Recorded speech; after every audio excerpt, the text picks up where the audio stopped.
का विशेष महत्व है। आश्विन मास के कृष्ण पक्ष में 16 दिन तक चलने वाले पितृपक्ष को पूर्वजों के प्रति कृतज्ञता व्यक्त करने और उनके लिए तर्पण, पिंडदान एवं ब्राह्मण भोजन करने का समय माना जाता है। ऐसा विश्वास है कि इस अवधि में पितरों की आत्माएं पृथ्वी पर आती हैं और अपने वंशजों से तर्पण स्वीकार करती हैं। कहते हैं कि पितृपक्ष में यदि श्रद्धा और नियम पूर्वक श्राद्ध कर्म किया जाए तो पितरों की आत्माएं तृप्त होती हैं, परिवार में सुख समृद्धि आती है और पितृदोष का नाश होता है। इस कथा के माध्यम से हम पितृपक्ष की महिमा और उसके पीछे छिपे संदेश को समझेंगे। कथा के माध्यम से पितृपक्ष के बारे में बताया गया है। इस वीडियो को है जरूर सुनें और देखें या समझें। पितृपक्ष क्यों किया गया है। अयोध्या का एक ब्राह्मण परिवार। बहुत समय पहले अयोध्या नगरी में एक विद्वान ब्राह्मण रहते थे जिनका नाम देवदत्त था। वे वेद शास्त्रों के ज्ञाता, यज्ञ और दान में निपुण तथा सदाचारी थे। देवदत्त की पत्नी सुशीला अत्यंत धर्मपरायण और सेवाभावी थी। देवदत्त के 2 पुत्र थे, शांतनु और वसु। बड़ा पुत्र शांतनु गंभीर और धर्मप्रिय था, जबकि छोटा पुत्र वसु चंचल स्वभाव का था। माता पिता अपने दोनों पुत्रों को समान स्नेह देते, किंतु वसु अक्सर धार्मिक कार्यों से ऊब जाता और उन्हें अनावश्यक मानता। कुछ वर्षों बाद देवदत्त वृद्धावस्था में देह त्याग कर स्वर्ग सिधार गए। सुशीला ने धर्मानुसार उनका श्राद्ध, तर्पण आदि नित्य किया। शांतनु ने अपने पिता के संस्कारों को अपनाया, पर वसु का मन सांसारिक सुखों में अधिक रंग गया। वह सोचता, पिता चले गए, अब बार बार तर्पण या श्राद्ध करने से क्या लाभ, उन्हें इससे क्या मिलेगा। सुशीला और शांतनु ने वसु को समझाया, पुत्र, श्राद्ध केवल एक कर्मकांड नहीं, यह पितरों के प्रति कृतज्ञता का प्रतीक है। यह हमारे भीतर सेवा, त्याग और स्मृति की भावना जगाता है। लेकिन वसु ने बात को हल्के में लिया और अपने हिस्से का कर्तव्य निभाने में लापरवाह रहा।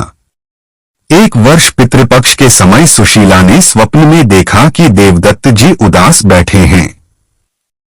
उन्होंने कहा, प्रिय, मैं और हमारे पितर तर्पण के अभाव में तृप्त नहीं हो पा रहे। शांतनु की श्रद्धा हमें थोड़ी शांति देती है, परंतु वसु की उपेक्षा से हमारा मन व्यथित है। उसे समझाओ कि पितृकर्म केवल रीति नहीं, यह आत्मिक संबंध की डोर है। सुशीला घबरा कर जागी और अगले ही दिन वसु को यह स्वप्न सुनाया। किंतु वसु ने हंसते हुए कहा, मां, यह केवल आपका मन है। पिता को स्वर्ग में सभी सुख मिल रहे होंगे, हमारे जल या भोजन से उन्हें क्या। पितृपक्ष का अंतिम दिन आया। संध्या समय एक वृद्ध सन्यासी वसु के द्वार पर आए। उनका तेज दिव्य था। उन्होंने कहा, पुत्र, पितृपक्ष समाप्त होने वाला है। क्या तुमने अपने पितरों का श्राद्ध और तर्पण किया। वसु ने उपेक्षा से कहा, महात्मन, इन कर्मकांडों से क्या होता है, मृतक को इससे क्या लाभ। सन्यासी मुस्कुराए, पुत्र, मृत्यु के बाद आत्मा सूक्ष्म लोक में रहती है।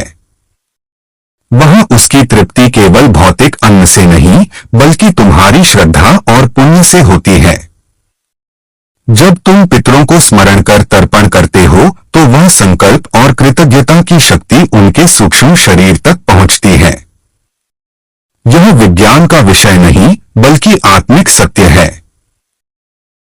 जो अपने पूर्वजों को भूल जाता है, उसका वंश सुख और समृद्धि से वंचित रह सकता है। इन शब्दों में अद्भुत शक्ति थी। वसु का हृदय पिघल गया। उसने तुरंत मां और भाई के साथ मिलकर पितृपक्ष के शेष दिन में श्रद्धा से पिंडदान और तर्पण किया।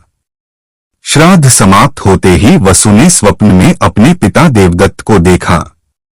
वे प्रसन्न थे और आशीर्वाद देते हुए बोले, पुत्र, आज तुम्हारे तर्पण से हमें दिव्य तृप्ति प्राप्त हुई। याद रखो, पितरों की स्मृति केवल उनके लिए नहीं, बल्कि तुम्हारे जीवन में भी सुख समृद्धि का द्वार खोलती है। सुबह उठकर वसु के मन में अद्भुत शांति थी। घर परिवार में भी नई ऊर्जा और खुशहाली दिखने लगी। यह कथा हमें सिखाती है कि पितृपक्ष केवल एक धार्मिक अनुष्ठान नहीं, बल्कि हमारे पूर्वजों के प्रति कृतज्ञता का उत्सव है। हम अपने अस्तित्व, संस्कार और जीवन का ऋण अपने पितरों पर ही तो चुकाते हैं। पितृकर्म का उद्देश्य मृतक को भोजन कराना नहीं, बल्कि उनके स्मरण से अपने भीतर विनम्रता, सेवा और कृतज्ञता जगाना है। यह हमें याद दिलाता है कि जीवन की निरंतरता केवल वर्तमान पीढ़ी से नहीं, बल्कि अनादि परंपरा से जुड़ी है। यदि आप सभी को वीडियो अच्छी लगती है तो लाइक, सब्सक्राइब और शेयर जरूर करें। धन्यवाद।